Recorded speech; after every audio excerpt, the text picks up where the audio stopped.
Selain perang fisik, mortir, bom, dan segala macamnya, perang opini itu tidak kalah pentingnya untuk mempengaruhi negara-negara di seluruh dunia.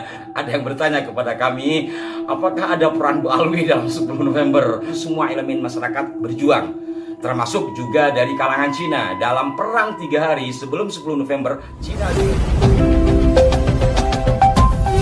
Assalamualaikum warahmatullahi wabarakatuh. Salam jumpa, salam sejahtera untuk Anda semua. Salam persaudaraan dari kami Aras 9 Channel. Merdeka 10 November, kita mengenalnya sebagai Hari Pahlawan. Walaupun gejolak perang 10 November itu tidak serta-merta begitu terjadinya, ada proses panjang sebelumnya. Setidaknya kalau kita melihat dari sisi kesejarahan yang kita miliki di warga Nahdlatul Ulama, ada fatwa jihad, ada resolusi jihad yang disebarkan melalui pesantren-pesantren, melalui langgar-langgar, yang kemudian timbullah semangat bahwa memperjuangkan tanah air adalah bagian dari iman. Berjuang untuk mengusir penjajah di tanah yang sudah merdeka adalah fardu ain. Kewajiban bagi setiap muslim pribadi-pribadi yang memiliki kesehatan dan kemampuan dengan radius tertentu. Itulah satu di antara yang membuat gairah semangat arek-arek Surabaya dan sekitarnya serta para pejuang dari sejumlah daerah. Meletuslah satu peperangan besar yang kita kenal hari ini dengan Hari Pahlawan 10 November.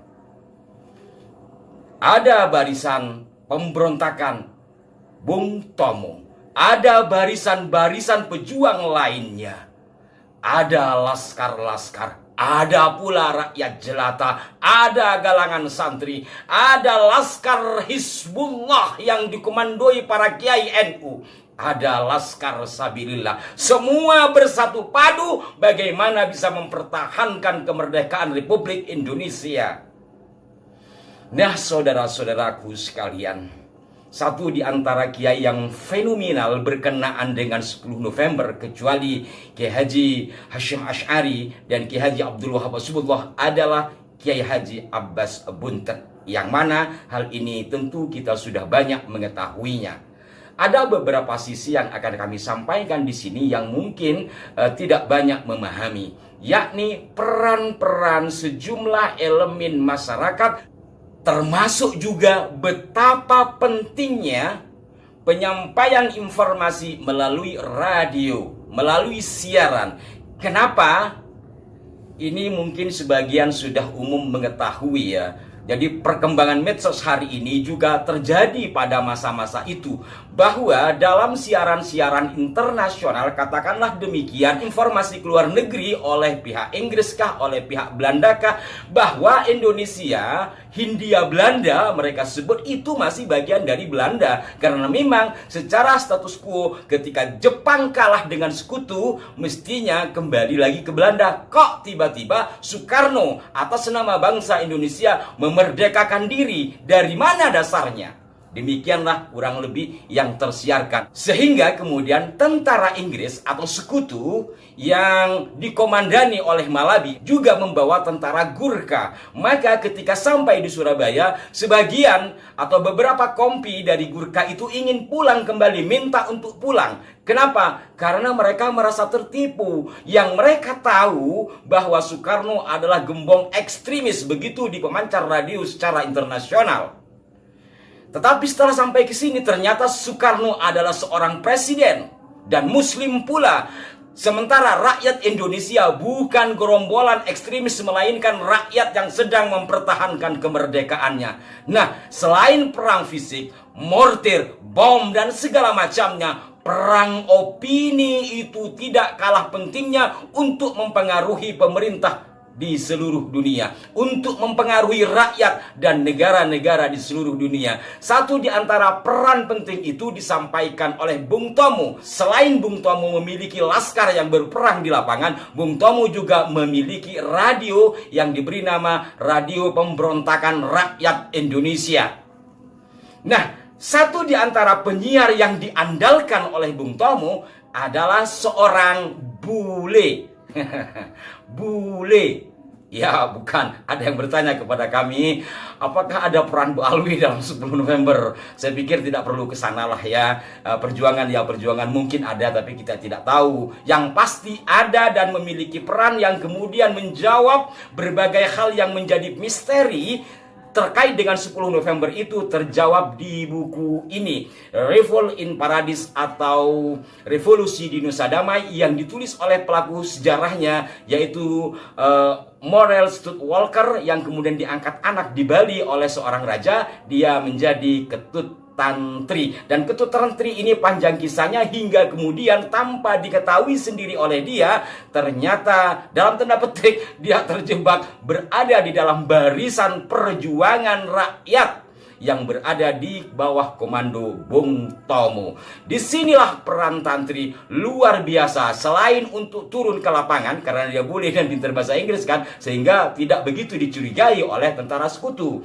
Ini bisa dimanfaatkan untuk mengorek keterangan, dan hal itu pernah kami ulas di kanal ini.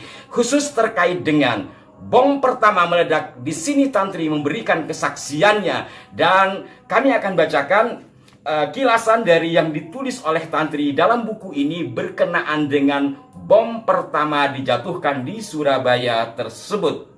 Di pemancar kami hanya bertiga ketika bom pertama mulai jatuh di sekitar kami.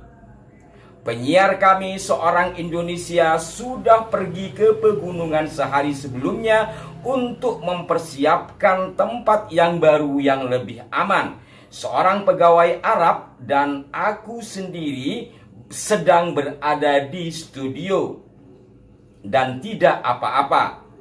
Penyiar kami orang India sedang ke belakang untuk buang air.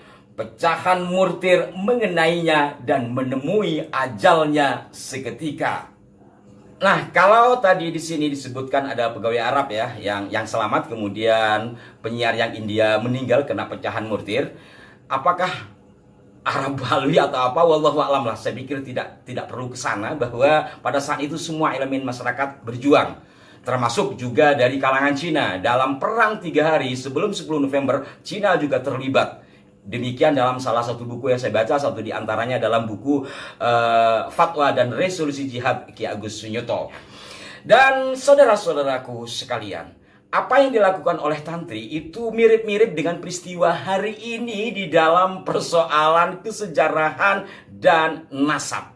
Artinya, selain face to face di lapangan, diskusi di lapangan, berdebat habis-habisan, juga melalui pemancar-pemancar radio kalau saat itu, sekarang melalui jaringan medsos, bagaimana saling mempengaruhi. Jadi saling mempengaruhi melalui udara atau medsos istilah hari ini, itu tak kalah pentingnya dalam satu perjuangan. Sekali lagi saya tegaskan bahwa pada saat itu Indonesia ini dianggap tidak ada, katakanlah demikian, oleh Belanda ataupun sekutu. Sehingga bagaimana menyampaikan hal itu, bagaimana meluruskan persoalan itu, disinilah tantri pertama, karena memang mahir bahasa Inggris dan dia juga orang yang cerdas, dan tentu juga dia memiliki semangat juang melihat rakyat Indonesia yang berjuang, walaupun dia sendiri bukan orang pribumi, tapi betapa hati dia terpaut melihat para pribumi, para pejuang berjuang mempertahankan kemerdekaannya, sehingga dia tidak sayang akan nyawanya sendiri. Pada suatu ketika, sampai-sampai dalam satu siarannya saling saut antara radio pemberontakan milik Bung Tomo, yang penyiarnya satu diantaranya adalah tantri ini, berkenaan dengan sayembara yang disampaikan oleh pihak Belanda. Kepala tantri dihargai 50.000 gulden. Siapa yang bisa menangkap atau membawa tantri ke markas sekutu atau Belanda akan diberi hadiah sebesar 50.000 gulden. Tidak main-main harga uang pada saat itu. Dan akhirnya tantri memberikan balasan atas hal tersebut. Dia menulis, "Tuan-tuan tahu, kalau gulden Belanda tidak berharga sekarang di Indonesia, kataku. Kami mempunyai uang sendiri, tapi Kalau tuan-tuan mau menyumbangkan uang sebesar 500 juta gulden kepada bangsa Indonesia untuk melanjutkan perjuangan kemerdekaan mereka, aku akan pergi ke markas tuan-tuan atas kemauanku sendiri. Betapa luar biasanya jiwa kesatria seorang Kedut Tantri.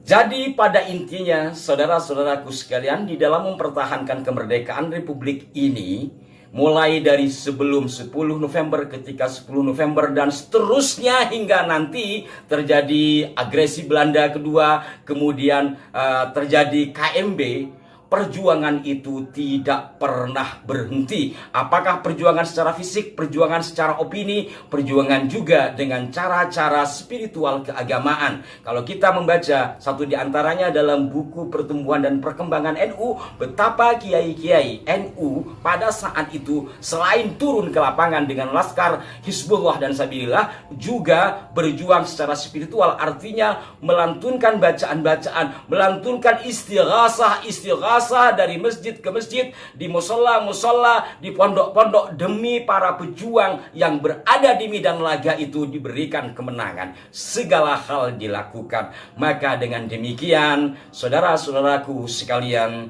mari kita tetap jaga kemerdekaan ini dengan segala hal yang melingkupinya, termasuk pula dalam hal kesejarahannya. Jangan sampai 10 November ada yang klaim perkara benar ada golongan mereka terlibat dalam perang 10 November dan seterusnya. Wallahu a'lam. Dan yang pasti Ketut Tantri terlibat di dalamnya. Seorang bule berkebangsaan Amerika, kelahiran Inggris. Semoga bermanfaat.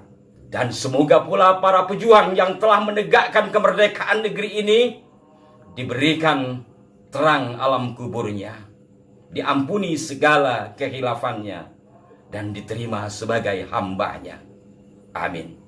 Merdeka!